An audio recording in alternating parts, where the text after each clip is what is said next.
Hi guys! Magandang gabi. Welcome back po dito sa Gandara SRU channel for Showbiz Update. Andito na naman nga po akong muli nagbabalik.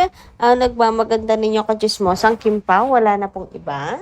Ang lokaret na si Gandara upang maghatid sa inyo ng latest update and fresh happenings patungkol kina Kim Chiu and Paolo Avellino. And para nga sa gabing ito, ang tatalakayin natin at pag-uusapan ni may kinalaman dito sa grabe pong taong dumagsa para mapanood po si Paolo Avellino. And syempre yung dahilan bakit po hinarangan si Paolo Avellino hindi po pinauwi. So ayan, marami kasi ang syempre curious why. Paano na daw po nga si Kim? Alam daw ba ni Kim? Ganyan. Pero bago po ang lahat sa mga di pa nakaka-subscribe sa ating channel, pag-click lang po tayo na ating subscribe button at notification bell na area sa baba upang kayo maging updated at ma-notify tuwing may bago tayong chika at balita hinggil sa Kim Pao. Basta mga balita na may kinalaman, kina Kim Chiu and Paolo Avellino, sagot na nga po natin yan. And unahin natin ngayon ang ilang mga reaksyon na ating taga-subaybay hinggil sa nagdaan nating update. So pag-usapan nga natin ang komento po dito ni Ma'am Kitty Bells. Pagandang gabi. Yes, Gandara, pansin ko almost na comments kahit sa ang platform. Yaan ang sinasabi. Ako din, yan din ang naisip ko. Parang isa na sa mga sign na kailangan na niyang harapin ang sarili niya na lumagay na sa tahimik ng buhay, na may sarili na siyang pamilya or magsarili na siya ng pamilya at katuwang sa buhay. Sobrang dami nang napatunayan niya bilang artista. Besides, may edad na siya talaga. Big decision niya sa buhay niya sa kabila ng kasikatan nila ni Paolo. Kailangan give up niya muna para bumuo ng pamilya. Kagaya na ni Angge. Talagang inayawan na niya ang mga offers sa kanya. Sinikap niya talaga na makabuo ng pamilya. May babalikan pa siya kahit sa hosting pa lang, pwede na siya. Ann Curtis ganun din, kaya dapat mag-isip-isip na din siya. Pag puro trabaho at business, andyan lang yan. Pero yung matigas na ang matres mo, hindi mo na pwedeng palambutin yan. Hehehe. Real talk lang. Love na love ko si Chinita. Hindi naman sa inuutusan ko siya na mag-asawa na. Sa kanya pa rin ang desisyon. Concern ko lang yun. Ang pagtulong sa pamilya may hangganan din yun.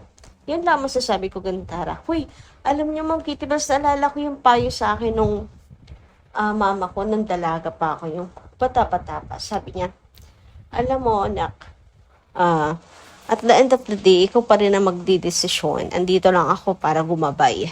Hindi ko talaga yun makakalimutan. Kasi, syempre, di pa bata ka, takot kang magdesisyon, baka magalit, ganito, ganyan.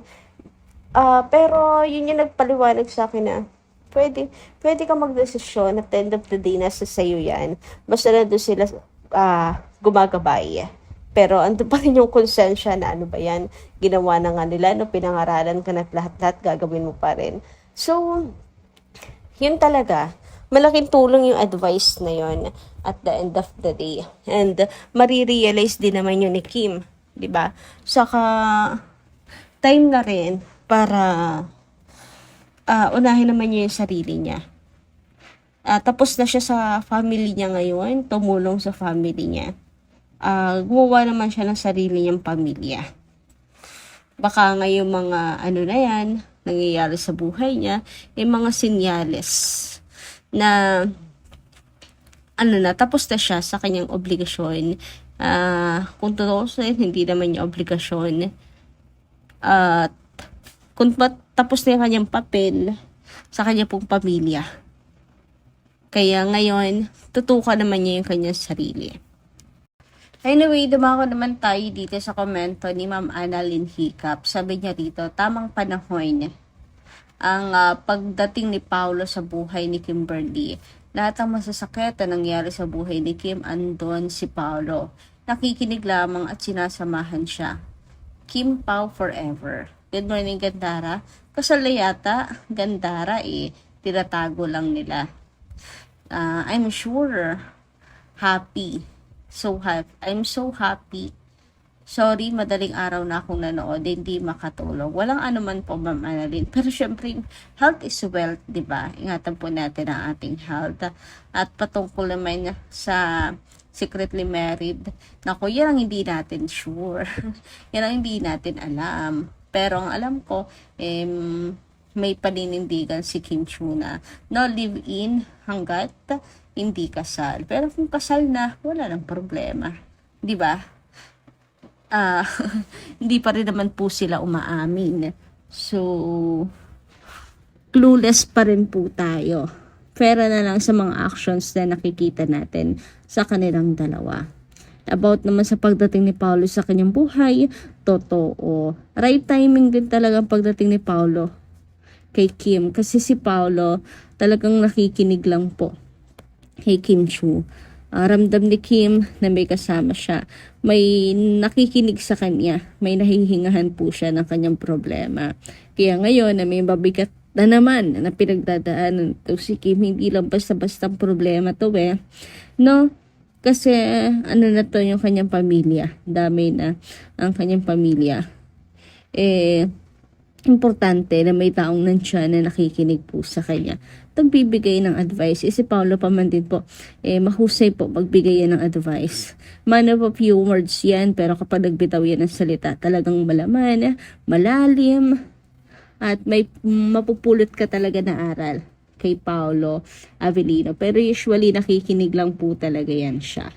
Anyway, dumako naman tayo dito sa naging event ni Paolo sa fiestahan, kung saan si Paolo nga naimbitahan sa Narvacan. Grabe naman ngayon. Sabi dito, si Paolo Avellino daw po, nagdulot ng traffic sa kanilang lugar. Ang dami siguro talagang pumunta, nagbiyahe, na nag-abang at gustong makita si Paolo Avellino. Grabe naman ngayon para magdulot siya ng traffic. Dami nagmamahal kay Paolo. Napakagwapo naman kasi talaga.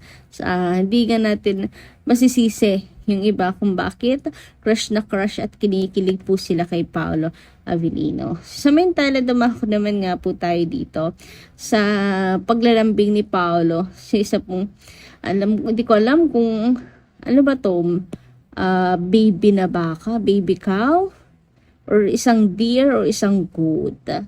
Pinakita ko to doon sa kasama ko, sabi it's a goat.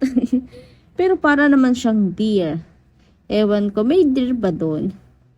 Kinaano pong farm? Meron ba sa nila? Parang nag-search ako, meron daw. Pero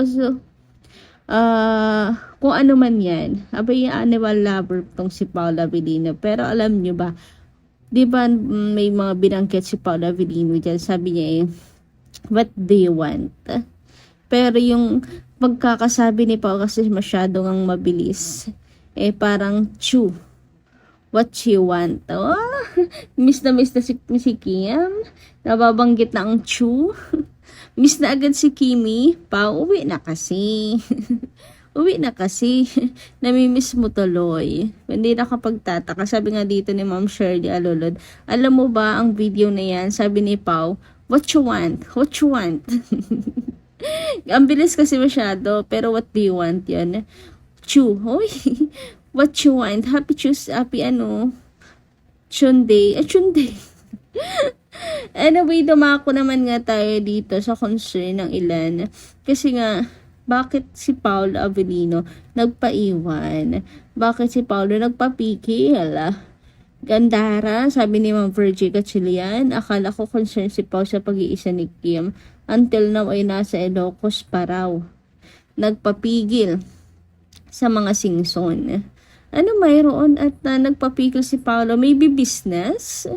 Business-minded din kaya si Paolo kung alam nyo lang. Sobrang special siguro kay Paolo. Yung dahilan, why ayaw pa bumalik sa Maynila si Paolo? Paano si Kim? Nag-iisa sa kondo? Mas pinili niya talaga Ilocos kaysa kay Kim. Parang may kasama naman po si Kim Chiu. Sinasamahan po siya ng kanyang yung rest of family member. Hindi ako nagkakamali. Pero iba pa rin yung si Paolo nandoon, malapit kay Kim, di ba? So hindi natin alam kung ano yung reason bakit nagpaiwan si Paolo doon sa Ilocos. Kung ilang araw siya or may proposal siguro sa kanya na business or gusto niya lang talaga ni Paolo magbakasyon. Di natin alam, pero ano naman nila, buhay naman nila yon, kaya hindi natin dapat na questionin. So for sure naman po nag-a-updatean po yung dalawa, na-update at nagpaalam si Pao kay Kim. Wag na lang po tayo masyadong siguro mapraning or maparanoid. Sure naman po si Kim Chiu ay hindi rin po pababayaan nila Twinkle, ng kanya pong Nettie Hides, ng iba pa niya pong mga kasama, Team Kim. Diba? So, panatag lang po natin ang ating isip para hindi po tayo maparanoid. Anyway, hanggang dito lang muna ating update. Maraming salamat po sa inyong pakikinig.